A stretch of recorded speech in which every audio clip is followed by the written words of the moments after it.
What is up, guys? And in today's video I am going to be talking about a run that me and a few of my friends did in the clan that we're in, and basically going to be talking about why it worked, what we'd improve on it, why we took the weapons that we did, what made them good, and how you could possibly replicate this tactic. So basically, as the footage should be showing right now, if I actually know how to word it properly, is it's partially into a 4-hour run that we did, nearer the end I'd imagine. And in the run we're using 2 Octavias, we are using a Banshee, and we are using a Necros. Now this isn't exactly a new tactic, but this is something that we only recently tried, and we thought we'd share this online.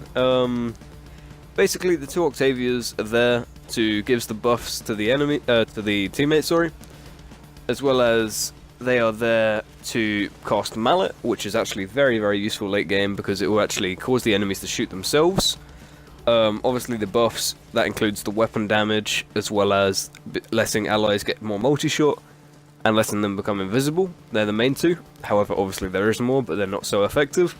Then we have the Banshee there, which is pretty much only there for crit.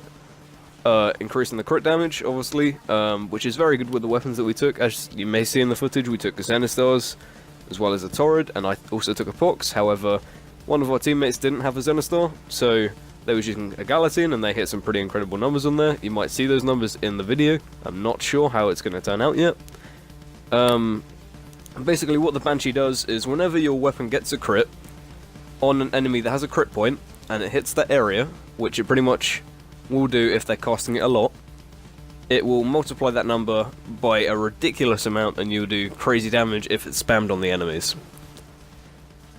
That's pretty much whilst it's there, and also the Banshee is there to cast Silence in emergencies and even Soundquake, maybe if it gets that hectic. However, everybody's always invisible unless they forget to, which sometimes happened obviously because 4 hours in you're starting to lose focus, you know, was all pretty tired because that's when the alert popped up. And then finally the Necros is there just to increase the amount of life support that we get, as well as at the same time, obviously Necros, it's giving more loot and more ammo, stuff like that, so that's also useful for like the Pox.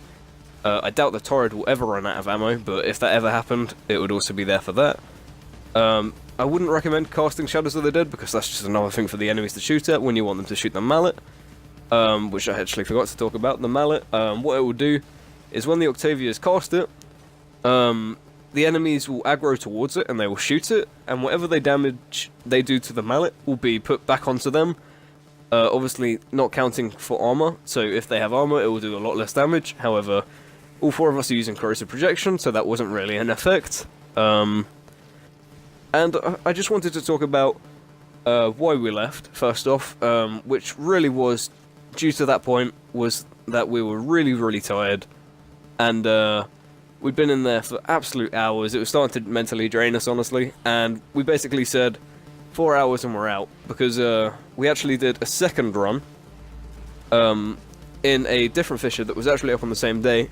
I get it, stroke of luck. Barely ever happens to have 2 MOT survivals in a day, but it did.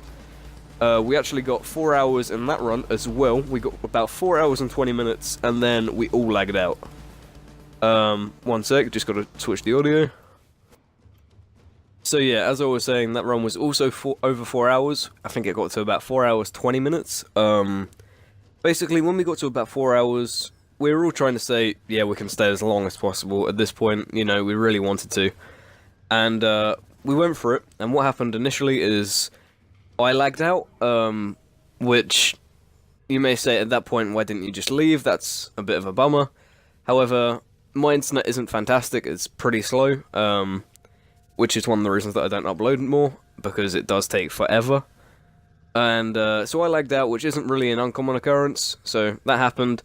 I loaded back in, but the game was really laggy. People were getting black spots all on their screen until they turned off their damage numbers. I don't know why that was, and enemies would just randomly stop coming for 2 minutes and then they'd come back, even though we didn't go outside of the room or anything like that. And stuff like that was happening, and basically I tried to rejoin the mission, and even though it was a Neo Fissure on MOT, it allowed me to click a Lif N4, which I didn't get to open, but that was weird enough on itself. It let me choose one of those and go into the mission with it. But I didn't get the reactant, unfortunately, so I wouldn't see if I got that drop or not. And then in the next rotation, it made me choose another Neo. So that was even weirder. And then further on, the host lagged out, and then everybody got kicked from the game. We all thought, oh crap, we've all lost our loot. However, that wasn't the case.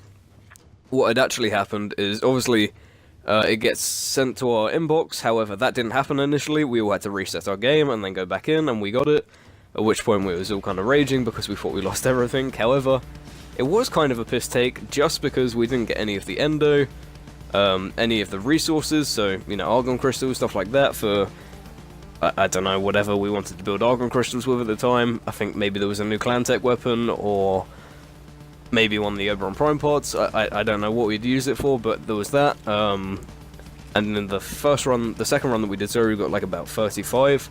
So that would have been there on the first run. However, not. As well as we would have got like 4,000 endo like we did on the second run, but not. Again, that was kind of a piss take.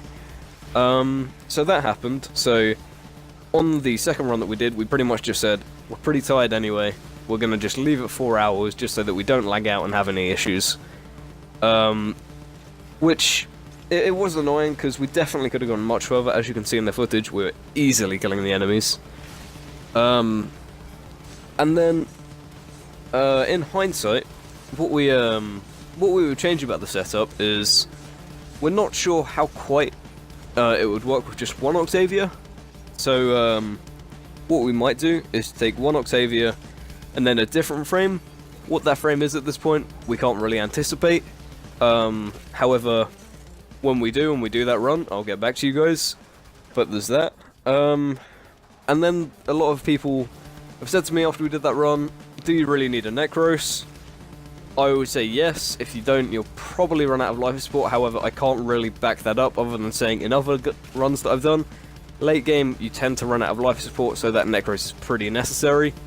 There was even a few points in that second run that we did where we did nearly run out of life support and have to go and pop some capsules. At that point, without a Necros, that would have definitely been risky. You'd been running out of capsules to pop and stuff like that, so I would say you definitely need a Necros.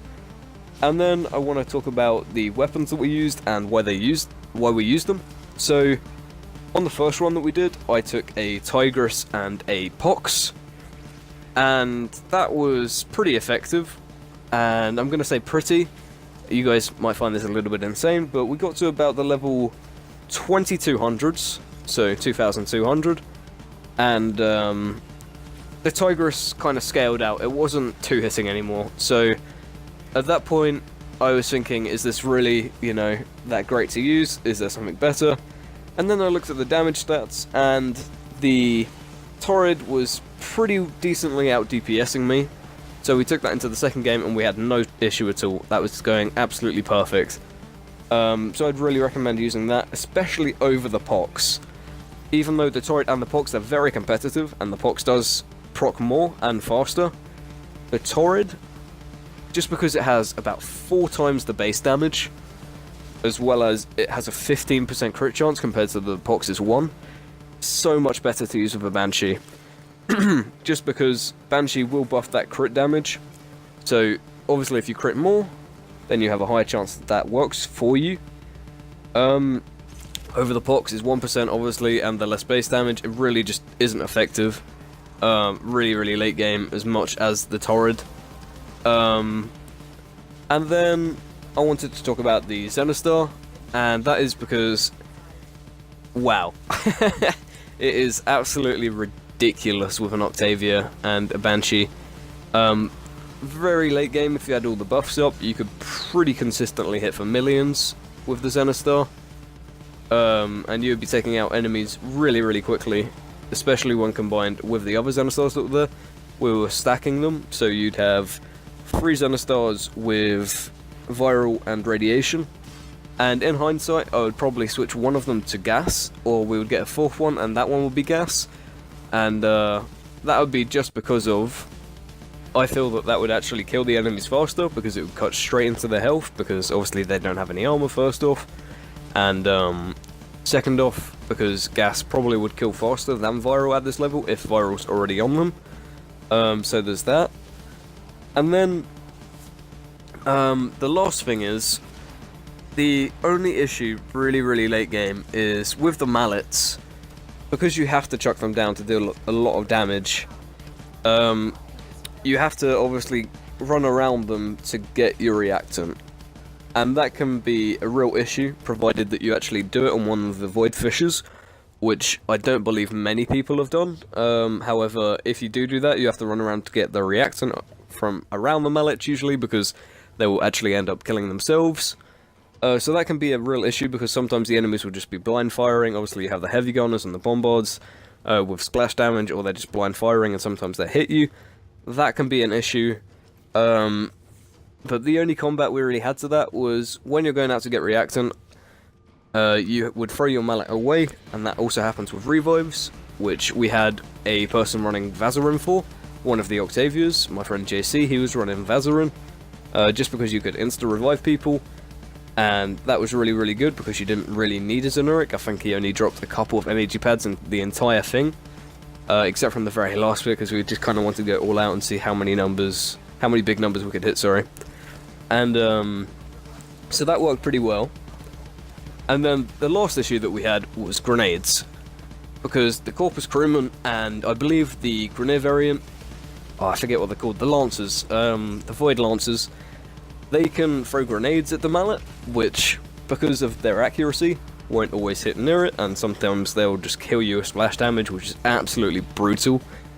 As well as, with Octavia's second ability, if you throw the ball out accidentally, the enemies will aggro towards that, and that will be a real issue, just because of the enemies shooting pretty much near where you're camped, because the ball likes to follow you. But that's pretty much all I wanted to say about this run. If you have any questions or anything like that, want to follow up if we do another run, just leave a message at the channel. Obviously, like and subscribe if you would like to. Other than that, guys, that's about it. Have a good day.